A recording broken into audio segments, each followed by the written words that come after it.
Welcome to English with Zenko Master. Get ready to learn something new today. The first time I thought about leaving, I was standing in the kitchen cutting carrots. Liam and Sophie were playing quietly in the living room. The TV was on, but the sound was low. My husband had left for work an hour earlier. The house was peaceful, but I wasn't. I looked at the knife in my hand and the carrots on the cutting board. I didn't know why I felt so heavy that morning. Nothing bad had happened, but I felt something deep inside me, a kind of sadness I couldn't explain. My name is Emily. I'm 36 years old. I have been married to David for 12 years. We have 2 children. Liam is 10. Sophie is 7. I love them more than anything in the world. They are the reason I smile every day. And they are the reason I stayed. David was never the man I imagined I would marry. But he was kind in the beginning. He made me laugh. He had dreams. He said he wanted a happy family. I believed him. We got married when I was 24. I thought love was enough. I thought we would grow together. Things started to change after Liam was born. David became quiet. He didn't help much with the baby. He often came home late. I felt alone, but I thought it was normal. I told myself that all new parents feel tired and distant sometimes. When Sophie was born, I hoped things would get better. But instead, the distance between us grew. David became impatient. He shouted more often. He said I was not doing enough. I cooked, cleaned, took care of the children, but it was never enough for him. At first, he only said small, hurtful things. "This house is always a mess." Or, "What do you do all day?" I tried to stay calm. I tried to talk to him. But he didn't listen. And over time, the words got worse. He started to insult me in front of the kids. "Don't grow up like your mother," he said once to Liam. "She's weak." That night, I cried in the bathroom. I didn't want them to hear me. I didn't want them to see me like that. I began to feel small in my own home. I didn't feel like a wife. I didn't feel like a woman. I felt like a machine, doing everything to keep the house running, but never being seen. David never hit me. He never raised a hand. But his words cut deep. His silence was louder than any noise. He would leave the room when I entered. He would eat dinner without speaking to me. I used to wait for him to look at me with love again. But he never did. I stayed for the children. I wanted them to have both parents. I wanted them to feel safe. I told myself that maybe David would change, that maybe I could fix everything if I tried harder. So I smiled when I didn't want to. I made birthday cakes, helped with homework, and played games on the floor. I did everything a good mother should do. But I was slowly losing myself. I stopped talking to friends. I didn't want to explain. I didn't want to hear advice I couldn't follow. I was ashamed. I felt like a failure. Not because I was doing something wrong, but because I couldn't make my marriage work. One day, Sophie drew a picture at school. It showed our house.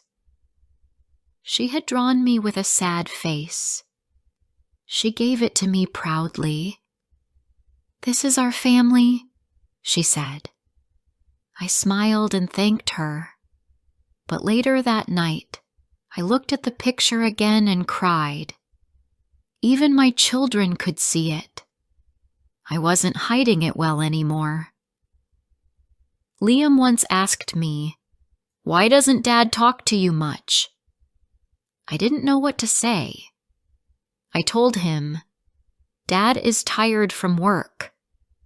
But I knew that wasn't the full truth. The truth was, David didn't respect me anymore. Maybe he never did. And I had spent years trying to earn something I should have already had. I thought about leaving many times. I looked at small apartments online. I searched for part-time jobs. I even saved a little money in a box under my bed. But I was scared. What would happen to Liam and Sophie? Would they miss their father? Would he fight me in court? Would we be okay? There were so many questions and no clear answers. And every time I stood at the edge of a decision, fear pulled me back. David never asked me if I was happy. He never noticed when I was sick or tired. He only noticed if the dinner was late or if the laundry wasn't done. I was invisible to him, unless something was wrong. But I stayed. I stayed because I believed it was better for the children. I thought it would hurt them more to live in two homes. I thought I could carry the pain so they wouldn't have to. Looking back, I see that I made a mistake. I taught them that love looks like silence, that a mother should be quiet to keep peace, that sadness should be hidden behind smiles. One evening, I watched them playing together on the floor. They were laughing, building a tower from blocks. And I wondered what kind of love I was showing them, what kind of future I was creating. Would Sophie think it's normal for a man to ignore her? Would Liam grow up thinking this is how a husband should act? The thought scared me. That night, I sat on the balcony after everyone was asleep. I looked at the stars and felt small. But for the first time in years, I also felt something else. Hope. Maybe I didn't have to stay forever. Maybe I could wait until they were older. Or maybe I could start planning now. I didn't know the answer yet, but I knew I couldn't live this way much longer. I was tired of pretending. I was tired of feeling alone in my own home. I didn't pack a bag that night. I didn't write a goodbye letter. But I made a promise to myself. I would not forget who I was. I would not let this life erase me. I would stay for now, but not forever. Before I share the rest of my story, could you please tell me where you're from? It gives me strength to know there's someone out there who listens to me, who understands me. It means a lot to me. It was Sunday morning, and the house was quiet. Sophie sat at the table drawing with her crayons. Liam lay on the sofa with a book. I stood at the stove, making pancakes, watching the bubbles form on the surface before flipping them over. From the outside, it looked like a normal morning, but I knew it wasn't. I could feel the tension even before David entered the room. His footsteps were slow, heavy, and familiar. I didn't turn to look. I kept cooking. He didn't say good morning. He didn't ask about breakfast. He sat down, pulled out his phone, and stayed silent. That silence had become our routine. It wrapped around us like a fog we couldn't escape. I placed a plate of pancakes in front of him. He didn't say thank you. I didn't expect him to. After breakfast, he went back upstairs. Sophie looked up and asked if we were going to the park. I told her I wasn't sure. I didn't want to say no. I didn't want to promise something that could change with David's mood. He came back down later and said he was going out. No explanation. No invitation. He just took his keys and left. The front door closed, and only then did I exhale. The children and I went to the park that afternoon. I pushed Sophie on the swing while Liam played with his football. The sun was warm on my face, and for a few moments I felt calm. At one point, Sophie looked at me and said, "You look happy today." Her voice was soft, but her words cut through me. I smiled at her, but I didn't answer. When we returned home, the quiet returned too. David was back, watching television in the living room. I asked if he wanted tea. He said nothing. I walked away and made it for myself. That night, while brushing Sophie's hair, she told me she had a dream. In it, she said we lived in a house where everyone smiled, where there was music and dancing and pancakes every morning. I kissed her forehead and told her it sounded lovely. Inside, I wondered if she knew what she was really saying. The next day, after dropping them off at school, I didn't go straight home. I walked around the block slowly. I passed houses with tidy gardens and clean windows. I imagined lives inside those houses. Were the mothers inside happy? Did they laugh at breakfast? Did they speak without fear? I came home and sat at the table with a cup of tea. The silence in the house felt too big. I needed something to break it. I pulled out an old radio from the cupboard and turned it on. Soft music filled the room. It wasn't much, but it made the space feel more alive. That became my small change. Every morning after the children left, I turned on the radio. Sometimes music, sometimes news. It helped me feel connected to something outside our four walls. Another day, while cleaning the hallway, I found a photo under the shoe rack. It was from a holiday years ago. We were at the beach. I was holding Liam. David had Sophie on his shoulders. We all looked happy. I stared at the photo for a long time. I wondered if that moment had been real, or was it only the camera's trick?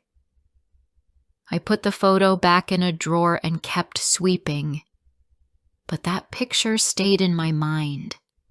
It reminded me that once things were different, and it made me wonder if happiness was still possible. If not with David, then maybe one day on my own. Later that week, something small but strange happened. David was late coming home. When he arrived, he looked tired. He sat at the table, didn't eat, and went straight to bed. I stood in the hallway, unsure what to feel. Part of me was worried. Another part was relieved. That night, I slept more deeply than I had in months. The next morning, he was gone before we woke up. No note. No call. The children didn't ask about him. They had grown used to his absence. I started doing small things for myself again. I began walking in the mornings, just 20 minutes around the block. I bought a small plant for the windowsill. I picked up a library card and borrowed 2 books. These were little actions, but they gave me small pieces of myself back. I wasn't strong yet, but I was trying. One afternoon, I saw an ad on the community board at the grocery store. A local shop needed help on weekends. I took a picture of the number and thought about it for days. Then one Thursday I called. The owner was kind. She said they needed someone to help with cleaning and stocking. It wasn't a big job, but it paid a little, and it was safe. I said yes. When I told David that night, he didn't respond. He simply turned up the volume on the TV. But I didn't feel ashamed. I had made a decision for me. For once. Just for me. My first Saturday at the shop was simple. I dusted shelves, helped organize new items, and made tea for the owner. I was nervous at first, but by the end of the day, I felt calm, proud even. When I came home, the children greeted me with hugs. David barely looked up, but I didn't let that ruin my day. The next few weekends passed in the same way. I worked, I came home, I made dinner. David stayed distant, but I no longer waited for his approval. One evening, Liam handed me a school form. It asked about career day. He needed a parent to come speak. I hesitated. Then he said, "You work now, Mom. You can come." I signed the form. When I stood in his classroom that week, talking about my job, something changed inside me. The children listened. Liam smiled. I saw myself through his eyes, not as someone broken, but as someone doing her best. After the presentation, a teacher pulled me aside. She thanked me for sharing. Then she asked gently, "Are you doing okay?" I paused. I wanted to lie. I wanted to say, "I'm fine." But instead I said, "I'm getting there." She nodded and said, "That's a good place to start." And maybe it was. I opened the curtains early that morning. The light came in slowly, touching the cold floor. I stood there for a moment, looking at the quiet street outside. The world looked peaceful. Inside my chest, things still felt complicated. David was still asleep. The children were getting ready for school. I packed their lunches and tied Sophie's shoes. Liam asked if I was coming to his football match after school. I told him yes. He smiled and ran off to brush his teeth. That smile meant everything to me. It reminded me why I had stayed for so long. It also reminded me why I could not stay forever. Later that day, I stood on the sidelines of the field. Liam looked around until he saw me. I waved. He waved back. He played with so much energy. I could tell he was proud I came. After the game, we walked home together. He talked about his team and the goal he almost scored. I listened closely. These were the moments I wanted to remember. These were the parts of motherhood that filled me up. When we got home, David was sitting in the living room. He didn't ask about the game. He didn't say hello to Liam. He simply looked at the TV and continued watching. I went into the kitchen and started dinner. I no longer expected his interest, but I still noticed the quiet. It was the kind of quiet that builds walls between people. That night, after the children were asleep, I sat on the sofa and thought about everything. I looked around the house, the photos on the walls, the toys in the corner, the dishes waiting to be cleaned. This had been my world for years. It was a world I built, piece by piece. But it wasn't a home anymore. At least, not for me. I picked up my phone and opened a savings app. The small balance made me nervous. But it was growing, little by little. It wasn't enough yet. But it was a beginning. Over the next few weeks, I started making plans.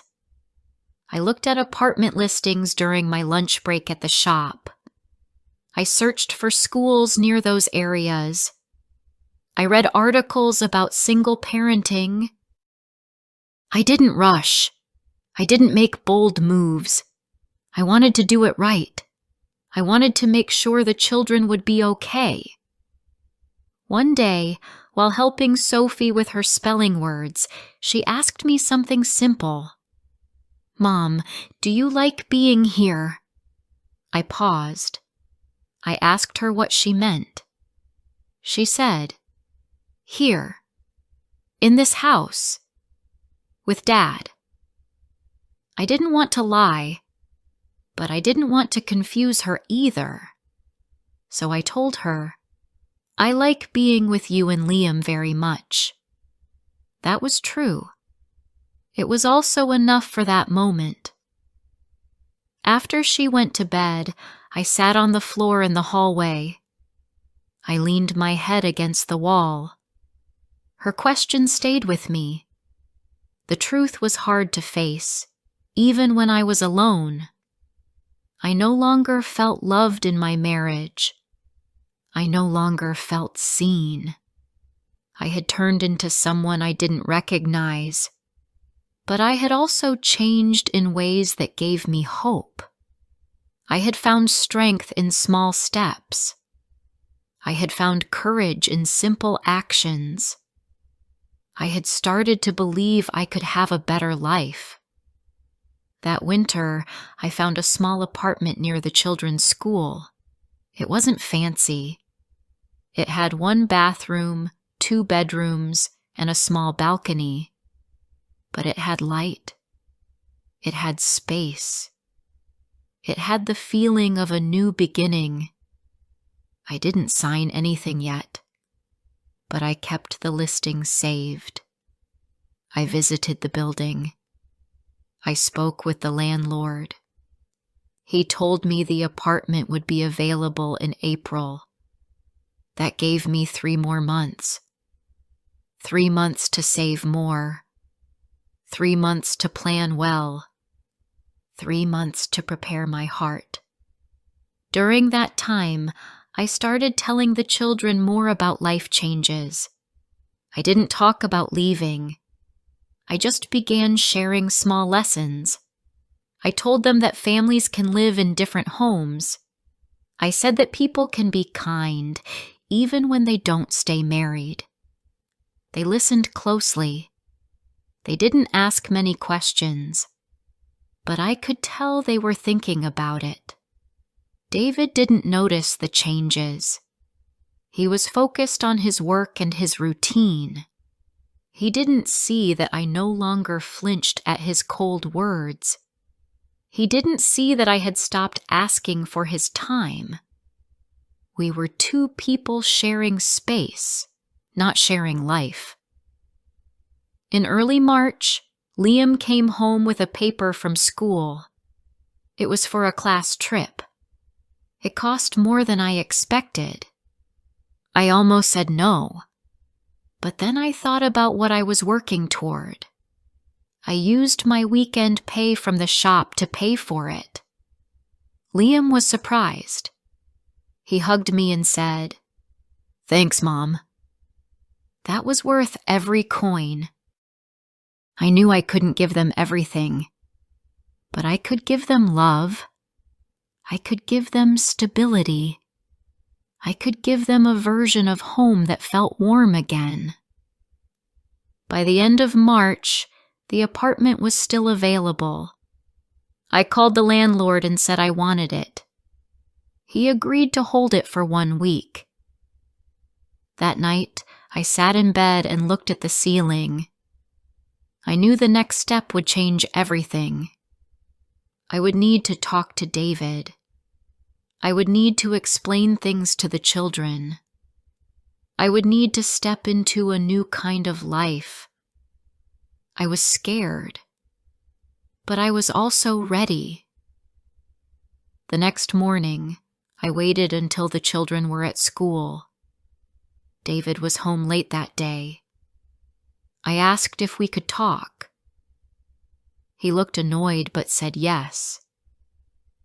I told him calmly that I had found an apartment.